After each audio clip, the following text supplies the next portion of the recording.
তাহলে এখানে বলা আমরা এখন দেখবো প্যানেল কোডের 178। 178 আমরা দেখতে পাচ্ছি একটা কথা আছে। এটা হচ্ছে আদালতের কার্যক্রমের ক্ষেত্রে শপথ আনুষ্ঠানিক প্রতিজ্ঞা অস্বীকার করে। অর্থাৎ যে আমরা বলি সত্য বলি সত্য যা বলিবে সত্য বলিব, সত্য মিথ্যা বলিব, আমরা যা শপথ পাঠ করি না, শপথ বা আনুষ্ঠানিক প্রতিজ্ঞা অস্বীকার করা। যদি কোনো ব্যক্তি আইন অনুযায়ী, এই কথাটা সব জায়গায় আছে, কোনো সরকারি কর্মচারীর কর্তৃক সত্য বলার জন্য শপথ করে বা আনুষ্ঠানিক প্রতীক বা অ্যাফার্মেশন গ্রহণের জন্য বাধ্য করা হয়, কিন্তু শপথ গ্রহণের সে যদি অস্বীকার করে তাহলে এই দ্বারা অপরাধ করছে।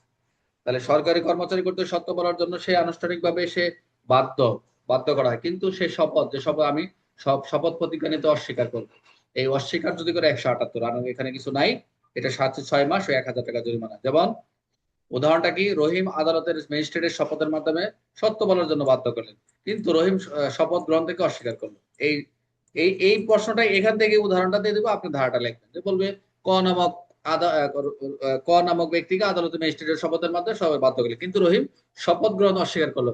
এটা নিম্ন এই রহিমের কত ধারায় অপরাধ হবে বা কোন ধারায় কোন জাস্ট আপনি লিখবেন এতে রহিমের 178 অনুযায়ী।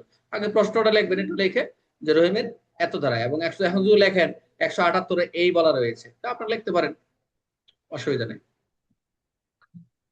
শপথ বা আনুষ্ঠানিক প্রতিজ্ঞা অস্বীকার কোন ধারায় প্রযোজ্য, আমরা দেখলাম 178।